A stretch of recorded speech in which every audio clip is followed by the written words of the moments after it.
Getting an award of this nature is a serious accolade. It is an accolade that is matched in many other parts of the world, and particularly in the Commonwealth. But it is a special event. It is an event that recognises determination, commitment, perseverance, compassion, and also that contribution to our society, which is very special. Our Royal Honours system is steeped in history and tradition. From 1848 to 1975, we were part of the British-based system. The highlight of the 1953-54 Royal Tour of New Zealand was an investiture ceremony conducted by a young Queen Elizabeth. It's a gala day for the capital. At the Town Hall, the Queen honours 130 North Islanders. First, the Chief Justice, the Honourable Harold Barraclough, for services to law and public bodies. He rises Sir Harold Barraclough. The former commander of the New Zealand 3rd Division in the Pacific Theatre of War, equally distinguished in civil life, receives insignia of a Knight Commander of the Order of St. Michael and St. George. Until the present royal tour, these ceremonies had never before been filmed. 2,000 guests look on as Mr. Bruce Levy of Palmerston North, who has done as much as anyone in the world to make 2 blades of grass grow where one grew before, receives the accolade of knighthood. Sir Bruce Levy. The awards nowadays are presented at either Government House Wellington or the Governor-General's Auckland residence for those receiving accolades in the Upper North Island. A fully Indigenous honours system was adopted in 1996 when the New Zealand Order of Merit was introduced. Participating in the investiture ceremonies, as I do, is the singular most important event that I run as a Governor-General on behalf of Her Majesty. It is important because I am able, on behalf of all New Zealanders, to both recognise but also thank extraordinary New Zealanders, outstanding New Zealanders, for what they have done to make our society a better society. Our highest award is still the Victoria Cross, awarded recently to Corporal Willie Apiata for extreme bravery under fire rescuing a wounded comrade in Afghanistan.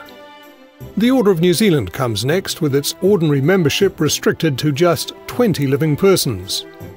Then the New Zealand Order of Merit, which has 5 levels, with men in the top 2 levels called Sir. Dames and Knights Grand Companions, Dames and Knights Companions, Companions, Officers and Members. And the Queen's Service Order and Queen's Service Medal, designed to recognise community and public service.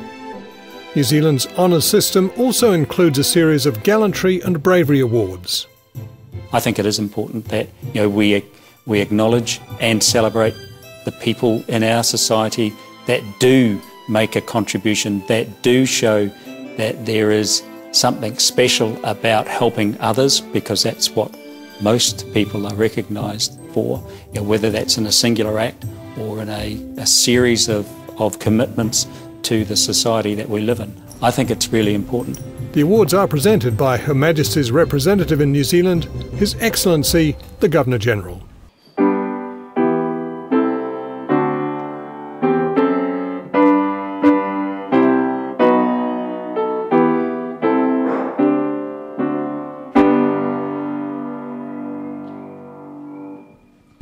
Ladies and gentlemen, please take a seat.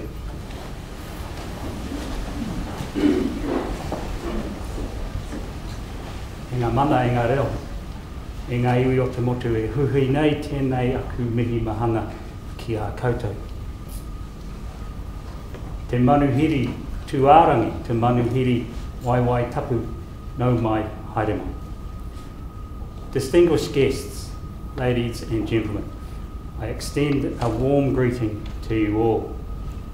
For those who have travelled a long way to be here, and for those of you for whom this is your first opportunity to be at Government House, welcome. It's a distinct pleasure on Janine and my behalf to welcome you all to Government House this morning for this investiture ceremony. What makes it particularly special is that it is an occasion for us all to acknowledge the outstanding achievements of a group of individuals who have made or have enriched our society and our country in a variety of ways.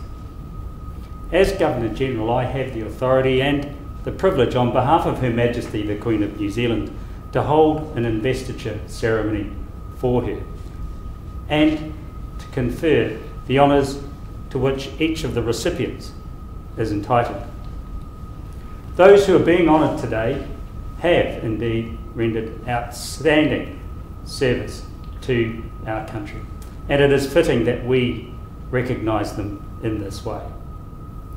Ladies and gentlemen, as each of the recipients is honoured, I invite you to join with me and to congratulate and thank them for their service to our country. Without further ado, Mr. Hewitt Humphrey will summons the recipients and read a citation for each person.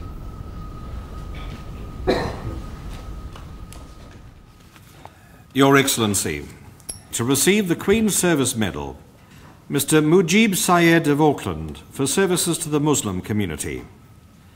Mr. Syed holds senior roles in a number of Muslim organisations in New Zealand. He served as Vice President and President of the New Zealand Milad Committee. He was the Vice President of the New Zealand Muslim League from 2003 to 2007 and is an executive member of the Hyderabad Urdu Cultural Association.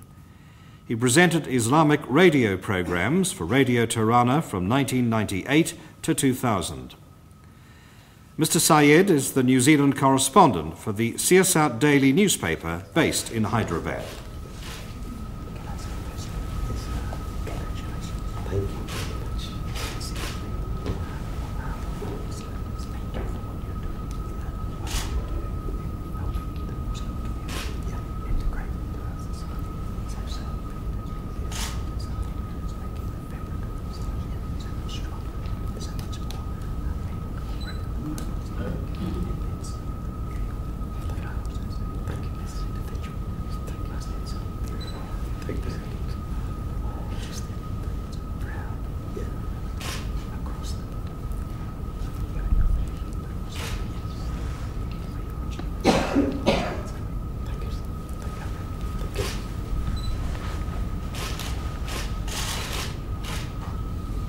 Thank you very much.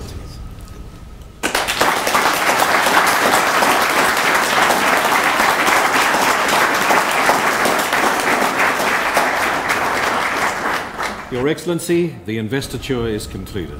Ladies and gentlemen, distinguished guests, an investiture ceremony is the singular most important event I hold on behalf of Her Majesty the Queen of New Zealand. It is important because I am able, as Governor-General, and on behalf of all New Zealanders, to recognise and thank an extraordinary group of people for what they've done to make ours a better society.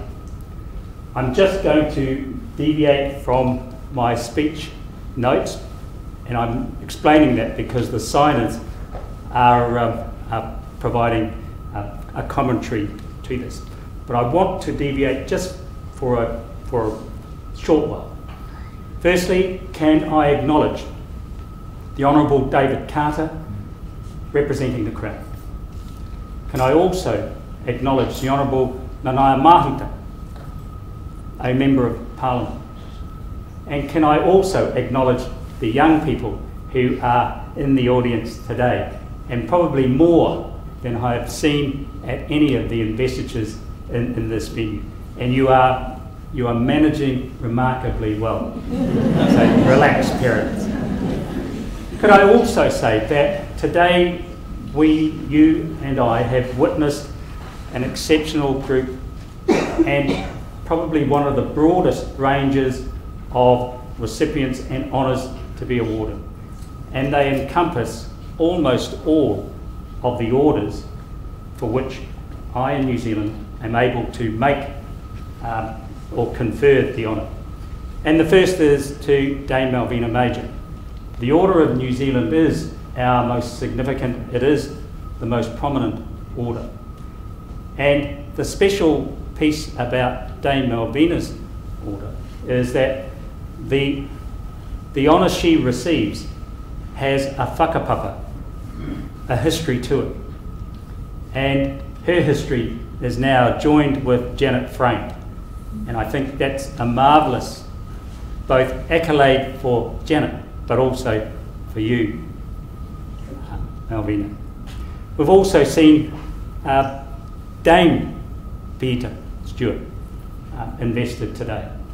And through the rest of the investiture, just about every one of the orders has been presented today. And I think it is a marvellous opportunity just to reflect on that whilst I catch up with this. And it is important that we acknowledge and celebrate these people who make a contribution, people who show that there is something special about helping others, whether that has been in a singular act or through a series of commitments. Receiving an award of this nature is a significant accolade. It recognises the commitment, the perseverance, the passion, the compassion, and the contribution to our society that each individual has made.